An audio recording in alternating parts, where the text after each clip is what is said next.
Terre de Talent Bernay, aujourd'hui nous allons parler horlogerie avec Pierre Mascard. Bonjour Pierre. Bonjour. Il faut se rappeler à nos bons souvenirs, la Normandie a été une terre célèbre en matière d'horlogerie. Il suffit de citer le village de Saint-Nicolas d'Alliermont en Seine-Maritime, qui fut longtemps la capitale de l'horlogerie.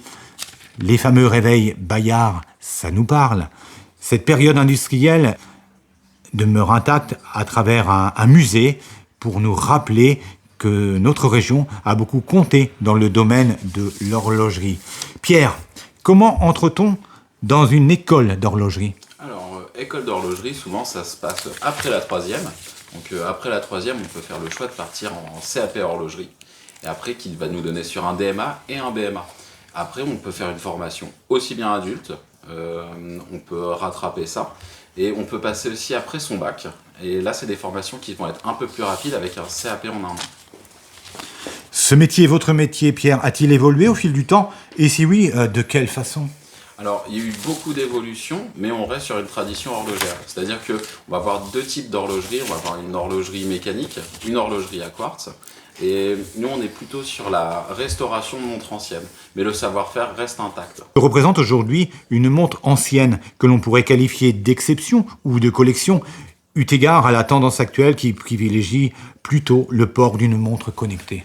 Alors, on va avoir une grosse différence, une montre mécanique. On a beau nous parler d'écologie, une montre connectée, on va avoir une batterie, une pile qui va avoir un impact carbone sur notre planète. On va avoir une montre mécanique qui va avoir peut-être 150 ou 100 ans ou même 50 ans. On la remonte, on a une énergie mécanique qui ne pollue pas. Et les gros avantages, c'est qu'on peut les restaurer, les réviser. On a toujours des pièces détachées ou au cas échéant, on refabrique les pièces manquantes. Y a-t-il, Pierre, des objets rares qu'un client ait pu un jour confier? On a eu des choses aussi bien militaires, on a eu des choses historiques. On a eu par exemple la pendule qui avait été commandée par la duchesse de Berry avec une petite fontaine en verre de Milano. Et donc on a pu retrouver des petits bouts d'histoire. On a souvent des pendulettes d'officiers, donc c'était les pendulettes pour les officiers napoléoniens. On va avoir des montres militaires qui ont servi par exemple pour faire des torpillages pendant la Seconde Guerre mondiale. Donc en fait il y a des parties techniques qui sont toujours bien pointues. Sur quels critères peut-on qualifier la notion de valeur? Alors, j'ai envie de dire que la valeur d'une montre, elle n'est pas que financière, elle peut être sentimentale, elle peut être sur l'affect, elle peut être sur de l'historique. Après, c'est vrai qu'on peut dire une montre, on va dire, de qualité n'est pas forcément une montre chère. C'est-à-dire qu'on avait des mécaniques qui étaient de très bonne qualité, qui duraient bien dans le temps. Et à l'heure actuelle, on a tendance à monter des choses qui sont assez simples, pas forcément de bonne qualité, avec des choses qui sont fabriquées en Chine. Donc on se dit que la montre du grand-père, on la restaure, elle sera toujours présente, tandis que la montre qu'on va acheter récente, je suis pas sûr qu'elle fasse 20 ou 30 ans, quoi. On peut passer combien de temps, Pierre, pour fabriquer une montre? Alors la fabrication est assez complexe. C'est-à-dire qu'il y a des manufactures qui peuvent passer 1, 2, voire 3 ans à développer une montre. Après, sur la restauration, nous, on est plus axé sur la restauration, c'est-à-dire qu'on va avoir une pièce qui va arriver abîmée, une pièce manquante, on va restaurer la pièce ou la refabriquer. Si un client est à la recherche d'un objet particulier, voire d'exception, êtes-vous en mesure de répondre à ses attentes, à sa demande? Alors, on va essayer de répondre au maximum aux demandes des clients. C'est-à-dire, on va me dire, par exemple, je suis dans 73, je voudrais une montre de 73. On va essayer de mettre en œuvre dans notre réseau pour retrouver la montre qui pourrait intéresser la personne. Vous avez des qualités d'expert, acceptez-vous de nous en parler? Alors, on fait de l'expertise sur de la montre ancienne, on va faire de l'analyse aussi, des recherches historiques qui vont nous permettre de rapporter une histoire justement tout autour d'un objet. Donc on essaye au maximum de retrouver les informations pour le client. La tradition d'offrir un bijou à l'occasion d'un événement particulier, naissance, baptême, fiançailles, obtention d'un diplôme, mariage, perdure-t-elle de nos jours? Oui, on a toujours cette tradition de se dire c'était 18 ans, on t'offre une montre, c'est ta communion, on t'offre une montre pour un diplôme. Et c'est vrai que c'est quelque chose qui reste dans le temps et qui peut se transmettre, on va dire, de génération en génération. Donc on regarde bien, même un truc bête, la montre du grand-père sera toujours la montre du grand-père. On peut changer 10 fois le verre, 5 fois la couronne, faire 10 révisions. À la fin, ça reste la montre du grand-père, même si jamais tout a été changé dessus. Comment reconnaître, Pierre, une montre contrefaite à une montre authentique? Et que risque-t-on en achetant une montre contrefaite? Alors, les contrefaçons, moi je conseille d'aller voir son horloger. Son horloger, il va pouvoir vous conseiller sur le mécanisme à l'intérieur, sur des défauts, sur des cadrans, sur des lunettes. Chaque marque a une conception bien spécifique, un numéro de série, et normalement ces choses-là doivent être vérifiées avant l'achat d'une montre. Votre métier, c'est bien plus qu'un métier, ça va bien au-delà, c'est une passion, et vous avez à cœur de transmettre votre savoir en proposant des formations. Oui, alors on va voir deux aspects. J'ai une formation pour les jeunes qui veulent venir à l'atelier. Je prends quasiment tous les stagiaires parce que je trouve que c'est une transmission du savoir et c'est important de le retransmettre. Ici, on a eu pas mal de stagiaires de passé qui sont maintenant diplômés, maintenant qui travaillent dans des sociétés. Donc on a des retours agréables de voir ça. Et on a une autre façon d'aborder aussi les choses, c'est-à-dire qu'on peut proposer aux personnes qui n'ont jamais vu un mouvement d'horlogerie de venir à l'atelier pour démonter eux-mêmes un mécanisme et assembler eux-mêmes leur montre. Donc ça se passe sur une journée. On démonte entièrement un mécanisme, on choisit son cadran, ses aiguilles. Le soir, on repart avec la montre qu'on a assemblée. Il y a quelques années de cela, vous avez développé un appareil très très utile pour l'horlogerie. On a développé un appareil pour régler les montres. Donc normalement, une montre donne de l'avance ou du retard. Et nous, on a développé un appareil qui va nous donner les réglages en instantané. Donc en fait, on essaye de faire un réglage en fonction du porté du client. Donc on a travaillé 5 ans sur ce projet-là, on a eu un concours Lépine, et c'est ce qui nous a permis en fait de lancer l'activité et puis de se représenter. Ce matériel-là maintenant équipe certaines manufactures d'horlogerie, certaines écoles d'horlogerie. Et maintenant, on est plus sur une activité de réparation, mais c'est quelque chose qui nous a tenu à cœur de développer. Votre métier, c'est vraiment un métier de passion et vous avez justement à cœur de nous raconter quelques petites anecdotes. Allez, on va en retenir 2 pour l'occasion. Pouvez-vous nous les raconter? Oui, bien sûr. Alors, la première anecdote que j'ai, c'était une dame âgée, à peu près 80 ans, qui me ramène une petite pendule et elle me dit « Mon papa était horloger, on l'a ramené pendant la guerre. » Et cette dame-là, je fais le devis, je regarde à l'intérieur, et à l'intérieur d'une des pièces de la pendule, il y avait un barillet. Et dedans, j'ai retrouvé de l'argent et un petit papier écrit en russe. J'ai appelé la cliente, elle est venue voir, et je lui ai mis le papier sous les yeux. Première réaction, elle s'est mise à pleurer, elle me dit « Écoutez, c'est l'écriture de mon papa. » Donc en fait, au-delà de l'objet de la restauration, la dame a vu le dernier mot de son papa. Ça a été retransmis à sa fille, à sa petite-fille. Donc en fait, on a pu refaire vivre une histoire à travers justement une horloge, un objet simple, mais qui a su marquer le temps. Moment d'émotion intense, moment sentimental par excellence, c'est quelque chose de poignant, de fort. Oui, c'était exactement ça. J'ai envie de dire le retour, les yeux de la dame qui se sont mis à briller quand elle a vu le mot.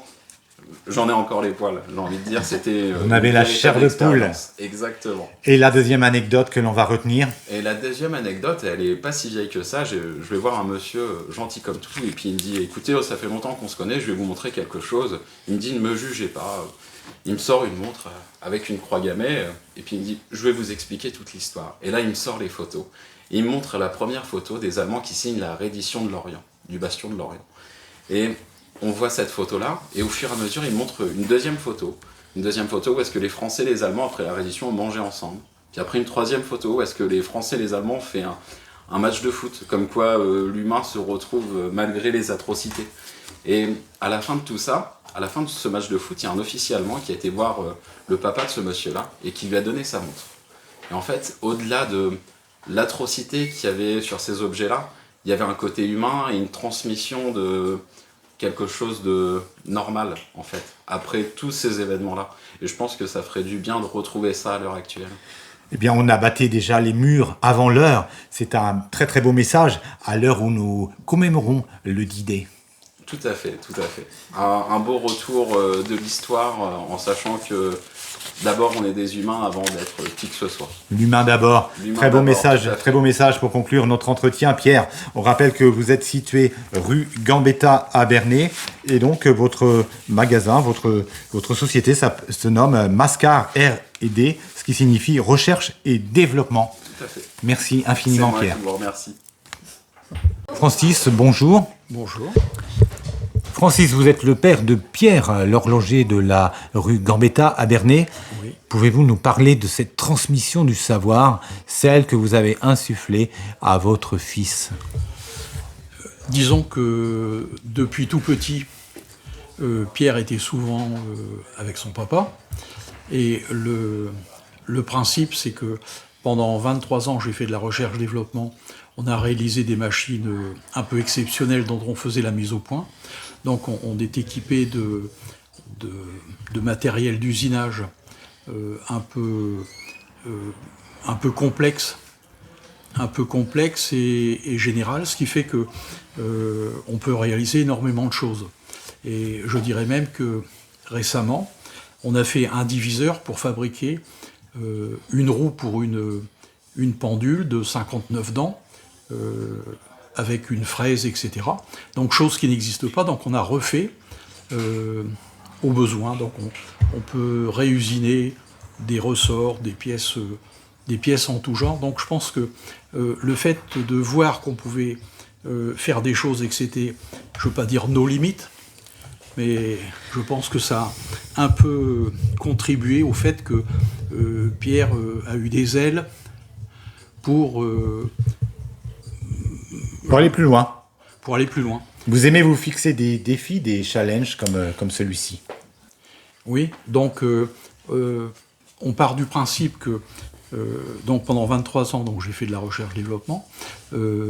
Quand je dirais des clients ou des individus me disaient voilà, je cherche à faire ceci, si à ma connaissance ça existe ou ça existait, je disais bah écoutez, allez voir un tel,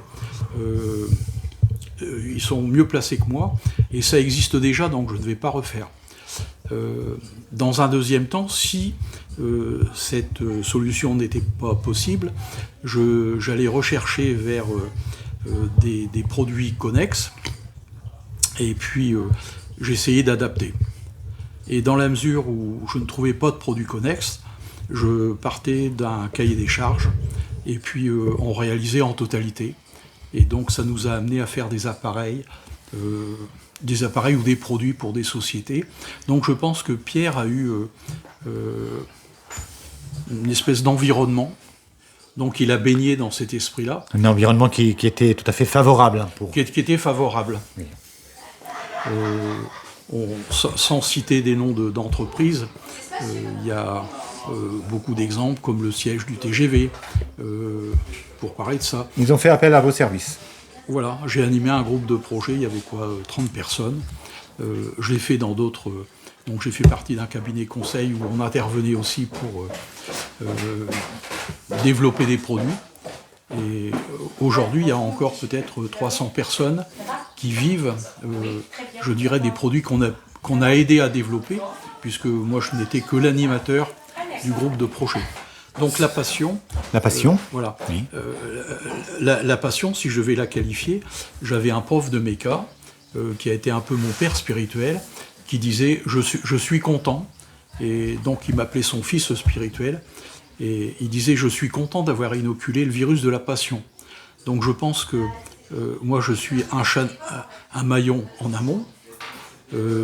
Actuellement, Pierre fait le même travail, et je dirais qu'en aval, eh bien, il y a beaucoup de jeunes qui ont bénéficié de l'expérience de Pierre, et on va dire que c'est une grande chaîne. Merci infiniment, Francis. Ce qui signifie une fois de plus que Bernay est véritablement une terre de talent. Voilà, merci.